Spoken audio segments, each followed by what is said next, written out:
Welcome back everyone in this next tutorial class on determinant. In today's lecture, we will see how to solve determinant of order 3 by 3, including unknown variable.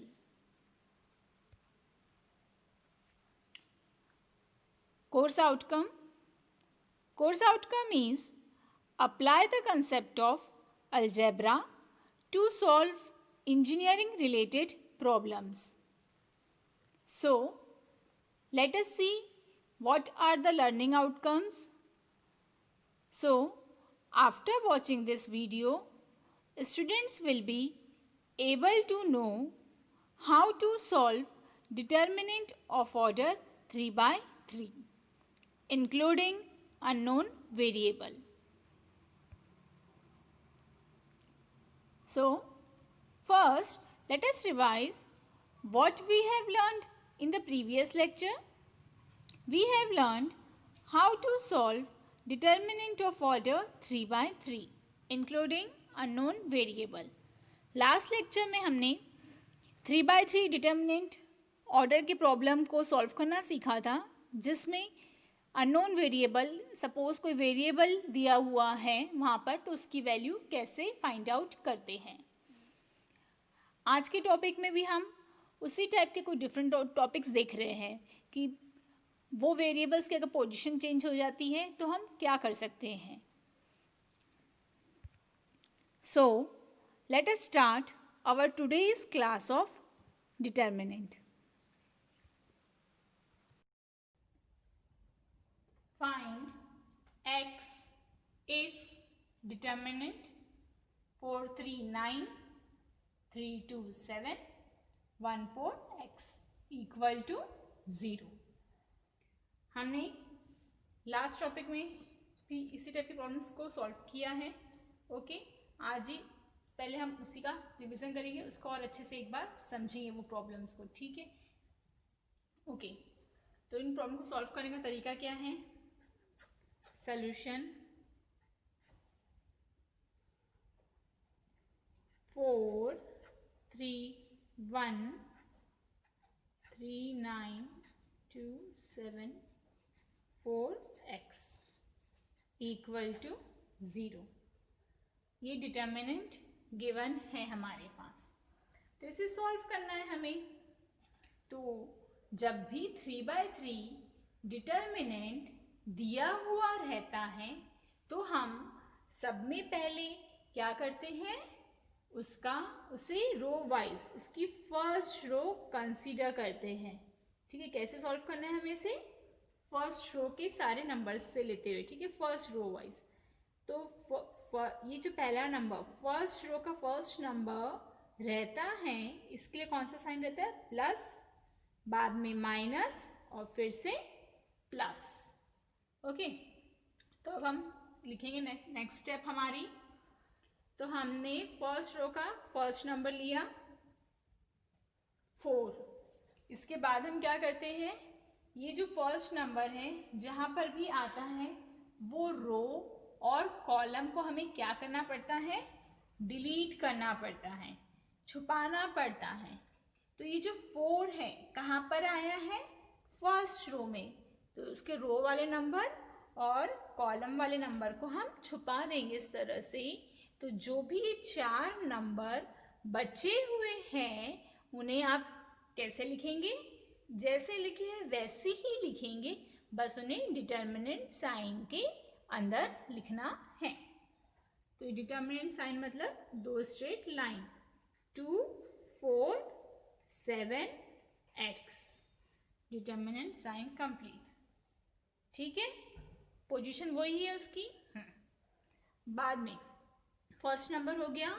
अब हमारा second number क्या है, 3. उसके लिए कौन सा sign दिया हुआ है, माइनस का, तो हम यहाँ लगाएंगे -3. अब 3 कहाँ आया है, फर्स्ट रो में और सेकेंड कॉलम में. ठीक है, तो करस्पॉन्डिंग रो एंड कॉलम को क्या करना है, डिलीट करना है. जिस रो और कॉलम में वह नंबर आएगा उसे इस तरह आप छुपा देंगे और बचे हुए नंबर्स को फिर से आप लोग डिटर्मिनेंट के अंदर लिखेंगे। तो कौन से नंबर है? 3, 1, 7, x। 3, 1, 7, x। डिटर्मिनेंट का साइन कंप्लीट करेंगे। उसके बाद में और लास्ट में क्या हमारा 9। इसके लिए कौन सा साइन है? प्लस का। तो +9।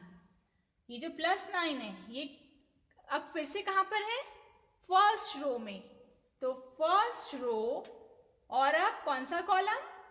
Third column.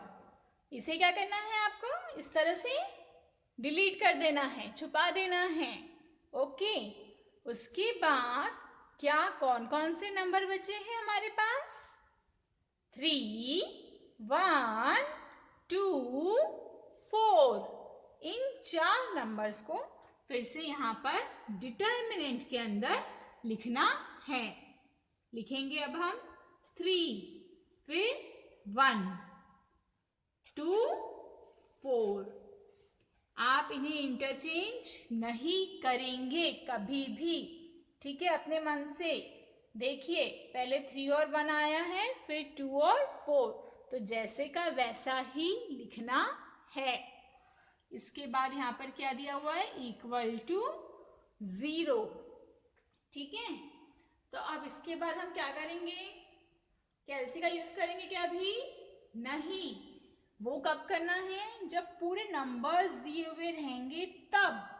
लेकिन जब अगर वेरिएबल की वैल्यू फाइंड करनी है तब हमें एक स्टेप और सॉल्व करना है। ठीक है? तो यहाँ पर अब नेक्स्ट स्टेप क्या होंगी हमारी? 4 एज इट इज लिखा हमने। अब ये है हमारे पास 2/2 डिटर्मिनेंट। ओके। इसे कैसे सॉल्व करते हैं?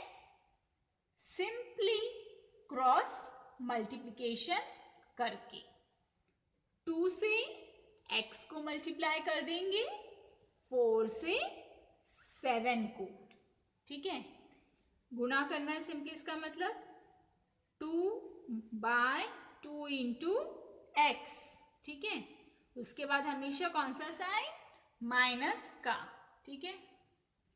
4 इंटू 7 ब्रैकेट को कंप्लीट करेंगे। इसके बाद कौन सा नंबर लिखा है? -3 ब्रैकेट। उसके बाद अब यहाँ पर फिर से क्या है? 2/2 डिटर्मिनेंट। यहाँ पर हम फिर से क्या करेंगे? हम यहाँ पर फिर से क्रॉस मल्टीप्लिकेशन करेंगे। 3 को x से मल्टीप्लाई करेंगे, 1 को 7 से। तो क्या टर्म आएगा हमारा? 3 मल्टीप्लाई बाय x। इसके बाद में माइनस का साइन। ठीक है? फिर 1 multiply by 7 bracket complete. Okay. फिर अब यहाँ क्या लिखा है? +9 +9 जैसे का वैसा। अब यहाँ पर क्या है? ये 2/2 डिटर्मिनेंट। ओके।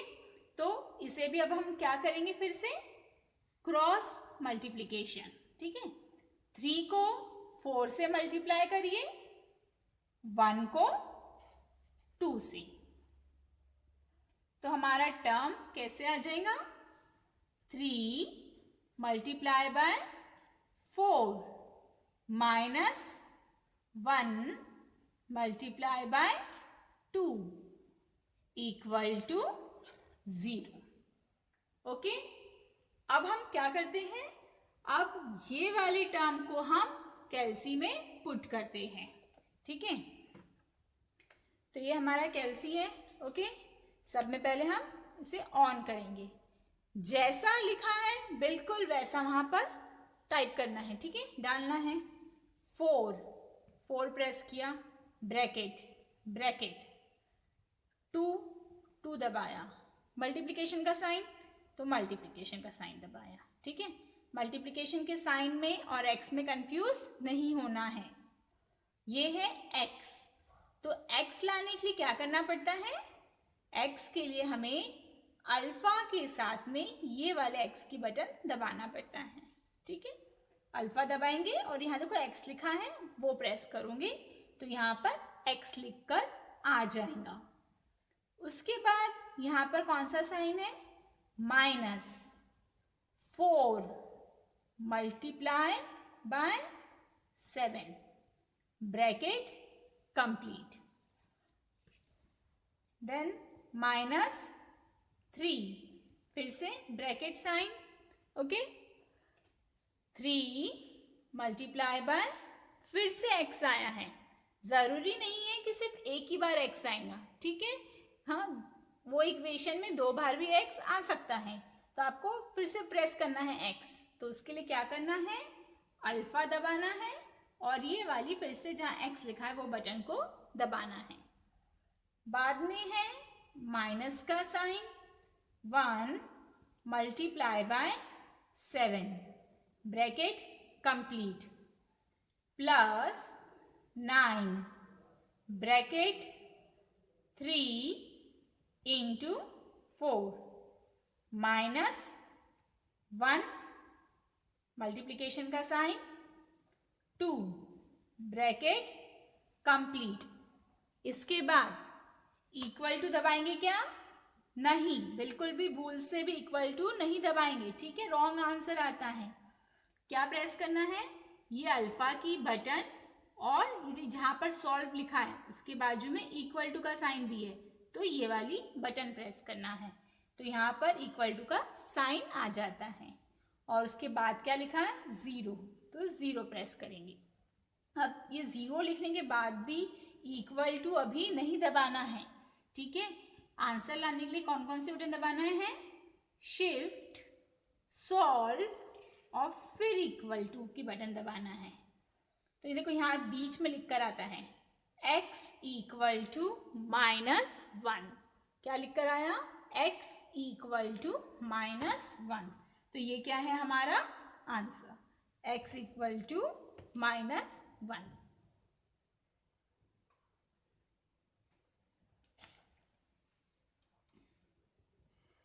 तो इस तरह से जब कोई भी एक वेरिएबल दिया हुआ रहेगा डिटर्मिनेंट में तो ये 2 स्टेप कंपलसरी करना है और फिर ये वाले स्टेप को कैलसी में डालना है, तो हमें क्या मिलेंगी, x की वैल्यू, ठीक है। एक और एग्जांपल लेते हैं, find k if determinant equal to 0। अब यहाँ पर x के बदले क्या लिखा हुआ है, k लिखा हुआ है, ठीक है। k भी क्या एक वेरिएबल है, कोई भी वेरिएबल लिखा हुआ आ सकता है, जरूरी नहीं है कि हमेशा x ही लिखा हुआ आए, ठीक है। k, a, b, c, d कोई भी अल्फाबेट कोई भी लेटर लिख कर आए तो प्रॉब्लम को उसी तरह से सॉल्व करना है, ठीक है। अब हम इसका सॉल्यूशन देखते हैं, सेम उसी प्रकार से हमें सॉल्व करना है। जो भी डिटर्मिनेंट गिवन है उसे लिखेंगे हम 2 - k 7, 3 - 4 13, 8 - 11 33 इक्वल टू 0। ओके, तो हमारी फर्स्ट स्टेप क्या रहती है, पहले हम ये हमारी जो फर्स्ट रो है उसे लेते हैं, ठीक है। ये फर्स्ट रो के तीनों नंबर्स एलिमेंट्स, ओके। तो पहले वाले नंबर के लिए प्लस का साइन, सेकेंड नंबर के लिए माइनस का और थर्ड नंबर के लिए प्लस का साइन, ओके। अब फर्स्ट रो का फर्स्ट नंबर क्या है, 2, तो ये हमने 2 लिखा। अब ये जो 2 है वो कहाँ पर आया है, फर्स्ट रो में आया है और फर्स्ट कॉलम में। ये जो नंबर जिस रो में और जिस कॉलम में आएगा उसे हमें क्या कर देना है, डिलीट कर देना है, ठीक है।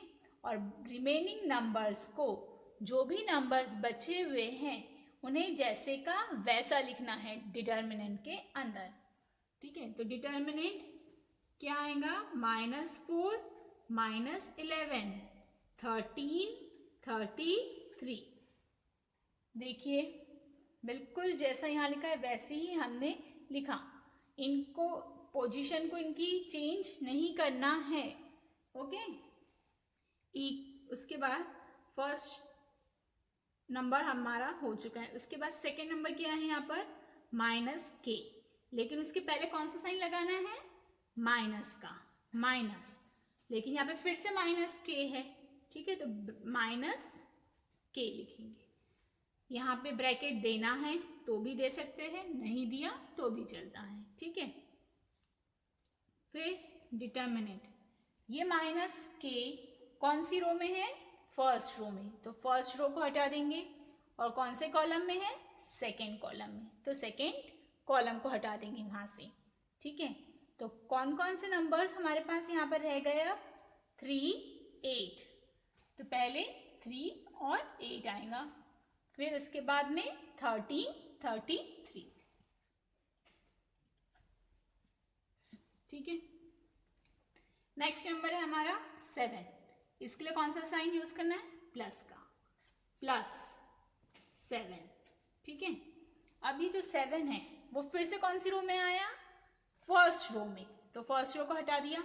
और कौन से कॉलम में आया, थर्ड कॉलम में, तो हमने थर्ड कॉलम को हटा दिया।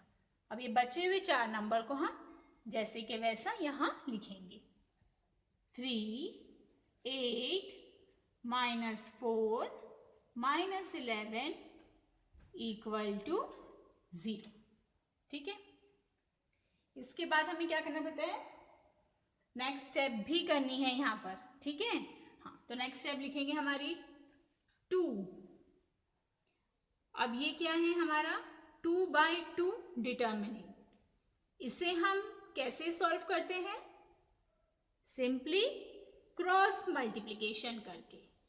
ये -4 को 33 से मल्टीप्लाई करेंगे, -11 को 13 से, तो ये आएगा हमारा -4 × 33, माइनस लगाना पड़ता है, और फिर से यहाँ पर क्या है -11, तो फिर से -11 × 13, ब्रैकेट कंप्लीट। तो यहाँ पर बहुत केयरफुली लिखेंगे, ठीक है। -4 × 33 किया आपने, फिर उसका माइनस का साइन आता है, ठीक है। और यहाँ पर -11 लिखा है तो वो वाला माइनस का साइन भी लिखना है, ×13, ठीक है। ये हो गया माइनस, ये माइनस माइनस गेट प्लस, करना है तो प्लस लिख दीजिए, नहीं तो डायरेक्ट कैलसी में भी डाले तो आता है, ठीक है। -k,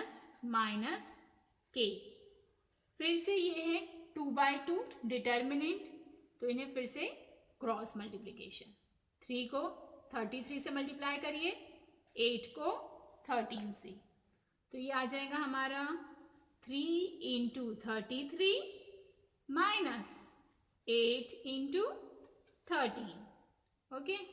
फिर है +7, ब्रैकेट, फिर से 2/2 डिटर्मिनेंट है, इन्हें भी फिर से क्रॉस मल्टीप्लिकेशन करके सॉल्व करिए, तो ये आ जाएगा हमारा 3 × -11 -8 × -4, ब्रैकेट कंप्लीट, = 0, ठीक है। तो अब ये टर्म को हमें कहाँ पे क्या करना है, कहाँ लिखना है, ये टर्म को हमें कैलसी में लिखना है, ठीक है, ओके। तो अब फिर से हम कैलसी यूज करेंगे, सबसे पहले कैलसी को ऑन कर लिया। अब ये टर्म जैसे लिखे हैं वो कैलसी में डालते हैं, लिखेंगे हम 2, ब्रैकेट साइन, माइनस, जो लिखा है वही लिखना है, माइनस लिखा है तो माइनस लिखना है, ठीक है।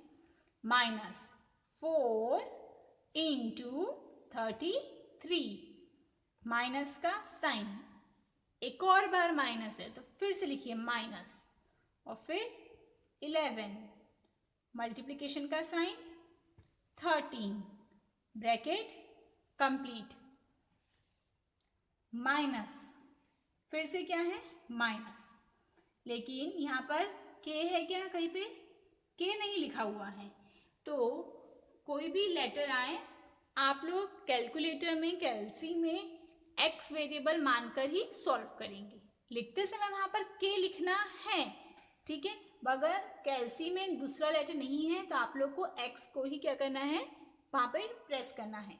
अल्फा के साथ फिर से ये बटन प्रेस करोगे तो एक्स आ जाएगा, ठीक है। ब्रैकेट कंप्लीट किया, 3 into 33 minus 8 into 13, bracket close, plus 7, bracket 3 into minus 11 minus 8 into minus 4, bracket close. अब ये इक्वल टू साइन के लिए क्या प्रेस करते हैं हम, अल्फा के साथ में ये सॉल्व की बटन, तो आता है इक्वल टू का साइन, और फिर लिखते हैं 0 लिखा है तो 0, और उसके बाद में शिफ्ट सॉल्व और फिर इक्वल टू की बटन प्रेस करना है। तो x की क्या वैल्यू क्या आ गई यहाँ पर, x इक्वल टू 3, ओके, क्या वैल्यू आ गई है, x इक्वल टू 3। तो x लेंगे क्या हम, नहीं, क्योंकि यहाँ पर ये प्रॉब्लम में कौन सा वेरिएबल है, k, तो हम लिखेंगे therefore k इक्वल टू 3। उसी तरह से सॉल्व करना है जैसे हमने पहले किया है, लेकिन सिर्फ वेरिएबल कोई भी लिख कर आ सकता है। इसके लिए मैंने आपसे कहा कि आप लोग को मतलब वेरिएबल की तरफ ध्यान नहीं देना है, आपको x ही मानना है, बट यहाँ पर लिखते समय जो वेरिएबल दिया हुआ रहेगा वही वेरिएबल आपको लिखना है। ये कुछ प्रॉब्लम्स हैं आप लोग की प्रैक्टिस के लिए, पहले उन प्रॉब्लम्स को अच्छे से अपनी नोटबुक में नोट करेंगे, ठीक है, और पूरा कंसेप्ट पहले पूरा क्लियर करेंगे, और फिर आप लोग ये प्रॉब्लम्स को ट्राई करेंगे, ठीक है। और आंसर चेक करना है, आंसर ये आना चाहिए, जहाँ के लिखा है वहाँ पर के लिख के ही सॉल्व करेंगे, लेकिन कैलसी में अल्फा के साथ में एक्स को ही प्रेस करेंगे। यहाँ पी लिखा है तो पी लिख कर ही सॉल्व करना है। So, let us summarize what we have learned today. We have learned how to solve a determinant of order 3 by 3. Program outcome. अब हम देखते हैं कि हमारे आज के टॉपिक में कौन कौन से पीओ सेटिस्फाइड होते हैं। तो हमारा first PO basic knowledge satisfied होता है यहाँ पे, PO2 discipline knowledge, PO8 individual and team work, PO9 communication and PO10 life long learning. ये 5 POs यहाँ पर क्या होते हैं, हमारे आज के टॉपिक में सेटिस्फाइड होते हैं। Our upcoming topic is how to solve determinant of order 3 by 3 including unknown variable. हम नेक्स्ट टॉपिक में भी हमारा जो आज की टॉपिक है उसी को कंटिन्यू करते हुए कुछ और डिफरेंट टाइप के प्रॉब्लम्स को सॉल्व करना सीखेंगे। Thank you for watching this video.